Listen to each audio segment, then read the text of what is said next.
Bien, nuestra prédica del día de hoy trata acerca del mandato de nuestro Señor,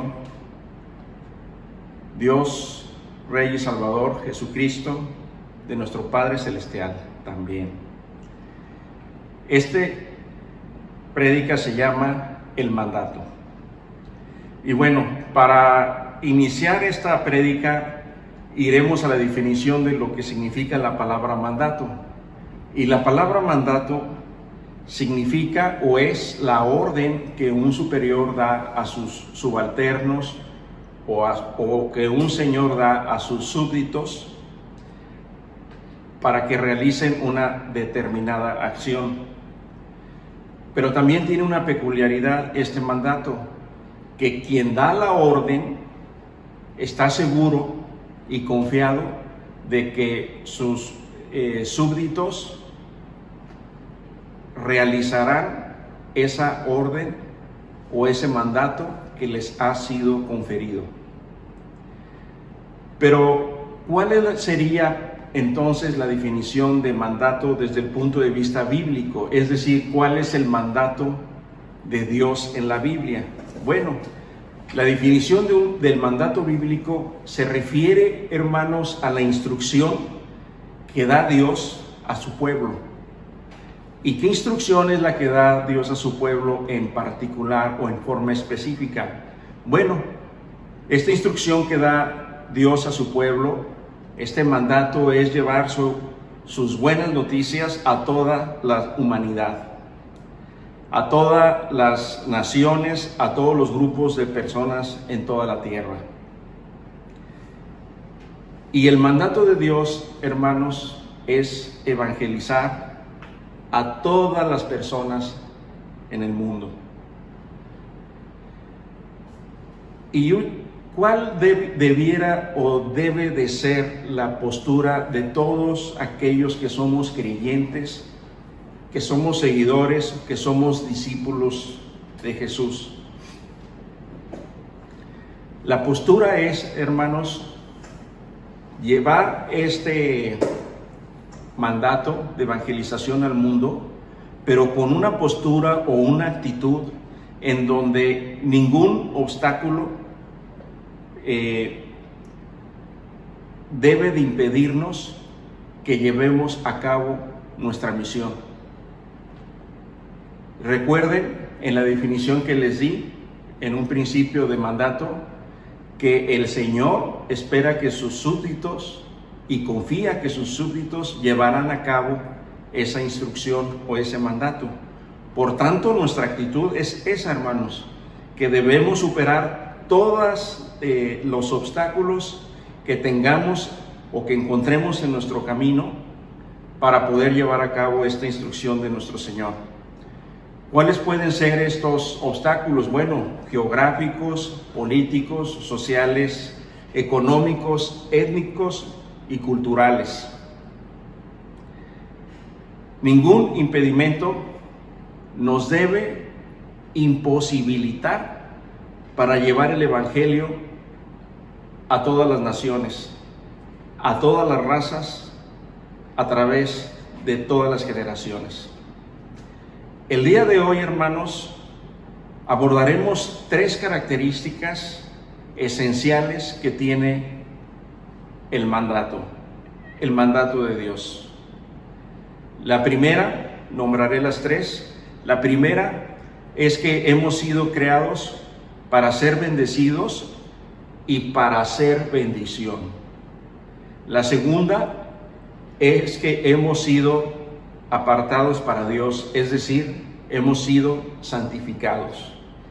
Y la tercera característica es que hemos sido equipados para transformar al mundo. Vayamos pues a la primera característica, que se refiere a que hemos sido bendecidos para hacer bendición. Y bueno, hemos sido creados, hermanos, para ser bendecidos primeramente. Y esto lo podemos ver en el Antiguo Testamento, donde podemos ver el propósito de Dios para su pueblo. Aquí podemos ver este propósito en el principio, en el Génesis, en el capítulo 1, versículos 26 al 28. Entonces dijo Dios: hagamos al hombre a nuestra imagen, conforme a nuestra semejanza, y señoree en los peces del mar, en las aves de los cielos, en las bestias, en toda la tierra, y en todo animal que se arrastre sobre la tierra. Y creó Dios al hombre a su imagen, a imagen de Dios lo creó, varón y hembra los crió, y los bendijo Dios y les dijo: fructificad y multiplicaos, llevad la tierra y sojuzgarla, y señoread en los peces del mar, en las aves de los cielos, y en todas las bestias que se mueven sobre la tierra. Con esto, hermanos, esta lectura de esta palabra de Dios, podemos concluir que el hombre, hermanos, fue creado primeramente a imagen de Dios. Desde ahí fuimos bendecidos porque Dios decidió crearnos a su imagen. Y crearnos a su imagen significa que fuimos creados a su reflejo, conforme a su representación, en su forma, en su mente. El hombre fue hecho, hermanos, para tener una buena relación con Dios. El hombre fue creado para conocer y relacionarse con Dios. Se le dio la función de señorear. Esa fue una gran bendición que Dios estableció sobre el hombre desde el principio de la creación, que el hombre fue creado para señorear, es decir, dirigir, señorear todos los recursos que Dios creó, como los animales, ¿verdad?, las plantas, los peces del mar, en fin. Y con base a las Escrituras, podemos concluir que Dios tuvo el propósito de bendecir al hombre. Claro que sí. Y lo podemos ver en esta cita del Génesis 12, capítulos 2 al 3. Y la Biblia habla aquí en relación a Abraham. Y dice la palabra: y haré de ti una nación grande y te bendeciré. Aquí podemos encontrar en el Antiguo Testamento cómo Jehová le dice a Abraham y le da esta promesa de que le va a bendecir. Dice: te bendeciré y engrandeceré tu nombre y serás bendición. Te bendeciré y serás bendición. Bendeciré a los que te bendijeren, y a los que te maldijeren maldiciré, y serán benditos en todas las familias de la tierra. Abraham, hermanos, también haya gracia delante del Señor, haya gracia y bendición. Considerado como el padre de la fe, Abraham, por tanto creyó en Dios, creyó en su promesa. Abraham fue llevado, hermanos, hasta el límite. Si recuerdan ustedes, el Señor le pidió a Abraham que sacrificara a su hijo Isaac, y Abraham estuvo dispuesto a hacerlo, y solamente el ángel fue quien le detuvo la mano al momento en que iba a sacrificar al muchacho. Y este era su único hijo, era el único hijo de Abraham, Isaac, y estuvo dispuesto a sacrificarlo. Y esto es esta actitud en el corazón de Abraham de obediencia a Dios y de confianza absoluta en Dios, fe absoluta en Dios, fue lo que halló mucha gracia delante de Dios. Por tanto, nuestro Señor bendijo a Abraham y lo hizo que fuera bendición para los demás. Preguntémonos, hermanos, ¿cuántos de nosotros estaríamos dispuestos a haber hecho lo que Abraham hizo? Yo creo que muy pocos o tal vez nadie, ¿verdad?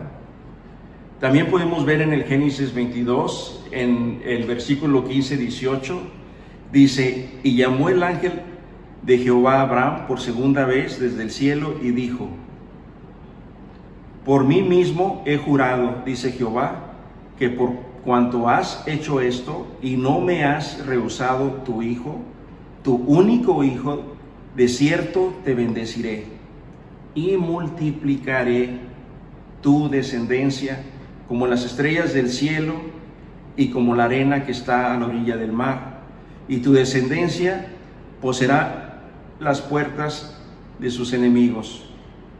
En tu simiente serán benditas todas las naciones de la tierra, por cuanto obedeciste a mi voz. Podemos determinar entonces que el deseo de Dios es que seamos bendición para otras personas, porque ese es el segundo mandamiento. El primer mandamiento es amar a Dios y el segundo mandamiento es amar a nuestros semejantes, a nuestro prójimo. Veamos qué dice el Génesis 12, versículo de 1 al 3, en relación a que nosotros vamos a ser bendición para los demás. Y dice la palabra: pero Jehová había dicho a Abraham: vete de tu tierra y de tu parentela y de la casa de tu padre a la tierra que te mostraré, y haré de ti nación grande y te bendeciré y engrandeceré tu nombre y serás bendición. Bendeciré a los que te bendijeren y a los que te maldijeren maldeciré, y serán benditas por ti todas las familias de la tierra. Hermanos, nosotros también vamos a ser bendición para los demás. Pero aquí hay algo muy importante, y es lo que se refiere a las prioridades de la vida cristiana. El deseo de Dios, que es su primer mandamiento, es que dice: amarás a Dios sobre todas las cosas. Ese es nuestro primer mandamiento y principal, Dios en el centro de nuestra vida. Y el segundo mandamiento se refiere al prójimo, a los demás. Pero hay un orden, hermanos. Hay un orden. En las prioridades de la vida cristiana, después de Dios, por ejemplo, los que están casados, la segunda prioridad es el esposo o la esposa. La tercera prioridad son los hijos. La cuarta son los padres. La quinta es el trabajo, y hasta el final es el ministerio. Porque recuerden que nuestro Dios es un Dios de orden y nos llama a ordenar todas las cosas en nuestra vida. Y este punto es muy importante que lo conozcamos, y para que nosotros podamos realmente ser bendición para las demás personas, necesitamos ordenar el orden de prioridades de nuestra vida cristiana. Si no, no vamos a poder ser bendición. Y para ello les podría hablar de varios ejemplos. Incluso hay pastores, hermanos, que tienen grandes congregaciones, que están muy enfocados en su congregación, pero han descuidado su principal ministerio, tienen una mala relación con sus esposas, algunos de ellos están separados o divorciados, e incluso tienen hijos adictos o hijos que viven fuera de casa en adicciones de sustancias adictivas o en situaciones precarias, ¿verdad? Incluso algunos de ellos en la cárcel. Entonces, si se fijan, son hombres que están siendo bendición para otras personas, pero no están siendo bendición para el segundo ministerio que les ha encargado Dios, que es primero su esposa, su casa, en fin. Entonces es muy importante que nosotros tengamos en cuenta las prioridades de la vida cristiana. La segunda característica es que Dios nos llama a vivir, hermanos, apartados del mundo e enfocados solamente en Él. Veamos qué dice Éxodo 19, 5 al 6. Estamos hablando concretamente en relación a la santidad. Ahora pues, si diereis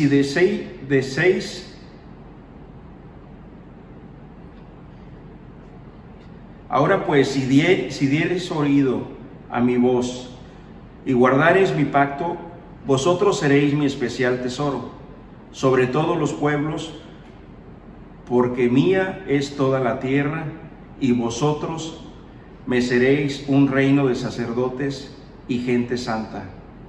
Estas son las palabras que dirás a los hijos de Israel. En Levítico 19:2 dice: habla a toda la congregación de los hijos de Israel y diles: santos seréis, porque santo soy yo, Jehová, vuestro Dios. En Levítico 20:26 dice: habéis pues de serme santos, porque yo, Jehová, soy santo, y os he apartado de los pueblos, porque sois mío. Aquí habla, hermanos, de la santidad. La palabra santo significa apartado. Por lo tanto, alguien que es santo se refiere a una persona que está apartada. Este es el concepto de apartado, alguien que está de santo, alguien que está apartado para Dios. Dios es muy claro, hermanos. Estamos apartados para Él, solamente para Él. Él nos compró, recuerden, a precio de sangre de su Hijo Jesucristo, su único Hijo. Su Hijo, hermanos, pagó por nosotros nuestra libertad. Compró nuestra libertad con su sangre. Él murió en la cruz en lugar de nosotros. Ese lugar en la cruz, hermanos, era nuestro. Nosotros deberíamos de haber estado ahí, no Él. Sin embargo, Él estuvo dispuesto de ir en nuestro lugar para que nosotros fuéramos libertados. Por tanto, si no le obedecemos, ¿ustedes qué piensan o qué creen que esto implicaría? Sería una excelente reflexión, ¿no creen? Y la tercera y última característica, hermanos, es que Dios nos facultó para transformar al mundo. Esto lo podemos ver en el Nuevo Testamento. Aquí podemos encontrar el facultamiento o la facultad que nuestro Señor Jesucristo, hermanos, nos dio a través de la Gran Comisión, que podemos encontrar en Mateo 28, del 18 al 20. Dice la palabra: y Jesús se acercó y les habló diciendo: toda potestad me es dada en el cielo y en la tierra. Por tanto, id y haced discípulos a todas las naciones, bautizándolos en el nombre del Padre y del Hijo y del Espíritu Santo, enseñándoles que guarden todas las cosas que os he mandado. Y he aquí que yo estoy con vosotros todos los días hasta el fin del mundo. Amén. Fíjense cómo dice aquí que vayamos a evangelizar y bautizar a las personas en el nombre del Padre, del Hijo y del Espíritu. Dice: y enseñándoles que guarden todas las cosas que os he mandado. El mandato de Dios, ¿verdad? Amados hermanos, este es el mandato de nuestro Señor Jesucristo, expresado personalmente por Él a sus seguidores, a sus discípulos. Son palabras de Jesús que están detalladas aquí en la Biblia, en el Evangelio de Mateo. Este es el mandato de Jesús al cual nosotros, sus discípulos, hemos sido llamados, que vayamos a proclamar y predicar su evangelio, el evangelio de Jesús, las nuevas noticias, ¿verdad? Y que vayamos también a predicar el ministerio de la reconciliación a todas las naciones.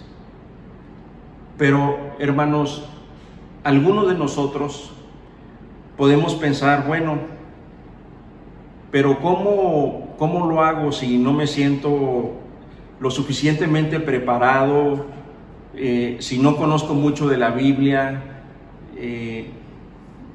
En fin, hay muchos hermanos que podemos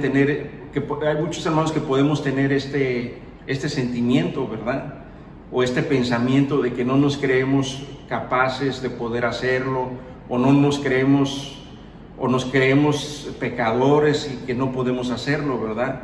Bueno, es algo muy, muy común de escuchar esto entre los hermanos en las congregaciones.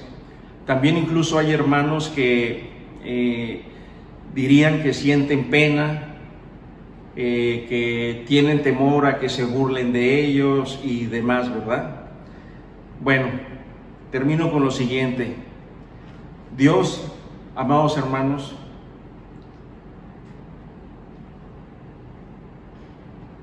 nos responde a estas dudas de la siguiente manera.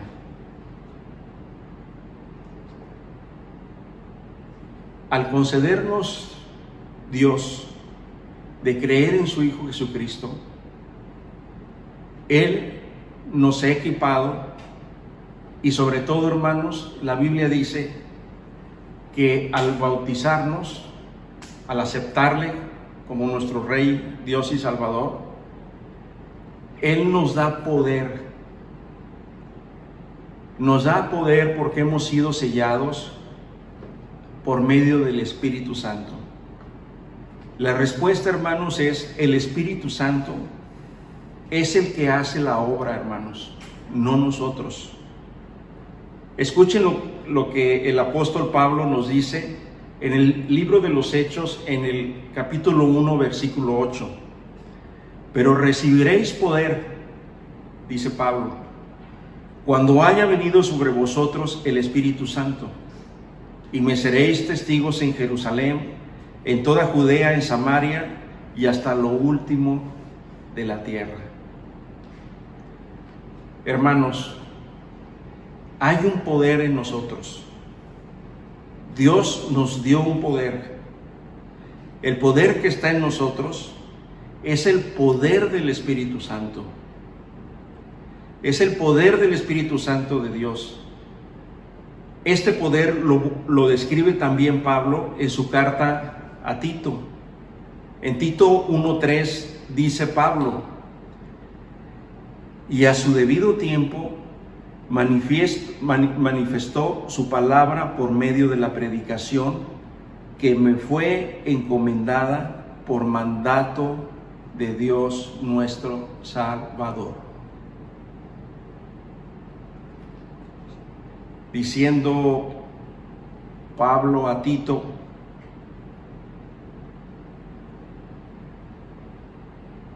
que por medio de la predicación, dice Pablo, Dios le encomendó que transmitiera al mundo de los gentiles su santa palabra. Y por medio de su Espíritu nos equipa para hacerlo. Fíjense en lo que dice Romanos 15, 19 al 20. Con potencia de señales y prodigios en el poder del Espíritu de Dios, de manera que desde Jerusalén y por los alrededores hasta Ilírico, todo lo he llenado del Evangelio de Cristo. Y de esta manera me esforcé a predicar el Evangelio, no donde Cristo ya había sido nombrado, para no edificar sobre fundamento ajeno. Hermanos, nuestro llamado y propósito como seguidores de Cristo es amar a Dios completamente, amarnos los unos a los otros, manejando nuestras prioridades de cristianas, y de llevar la palabra de Dios y el Evangelio a las naciones. No donde ya está predicada la palabra, dice Pablo, sino a donde no ha sido predicada la palabra. Algunos, hermanos, serán llamados a compartir a Cristo en sus familias, en sus trabajos, con sus amistades. Otros serán llamados a servir al Señor de tiempo completo.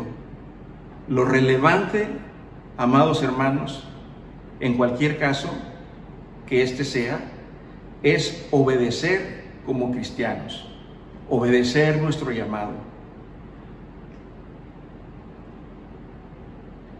obedecer nuestro llamado como auténticos cristianos, el mandato de Dios, de ir a compartir a aquellos que no han conocido aún a Jesús, de ir a compartir a aquel que nos amó y murió por nosotros en nuestro lugar, a nuestro amado Dios, Rey y Salvador, Jesucristo.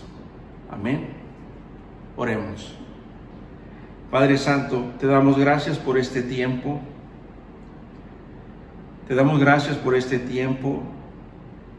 Te damos gracias por tu palabra el día de hoy, que nos habla acerca de tu voluntad y tu mandato de llevar el Evangelio a todas las naciones, Señor. Te damos gracias también, Padre Santo, por concedernos creer en tu Hijo Jesucristo y de aceptarnos como tus hijos adoptivos. Por lo tanto, estamos santificados y apartados para ti solamente, Señor. Te damos gracias también porque por medio de tu Espíritu Santo nos has equipado para poder llevar a cabo tu voluntad y poder llevar el Evangelio a las naciones. Te damos gracias también, Señor, por tu bendición, y te pedimos que nos concedas ser bendición para otros hermanos. Te damos gracias, Señor, por aquellos hermanos que están aprendiendo de la palabra tuya, Señor, están aprendiendo a conocerte, Señor. Y te pedimos, Señor,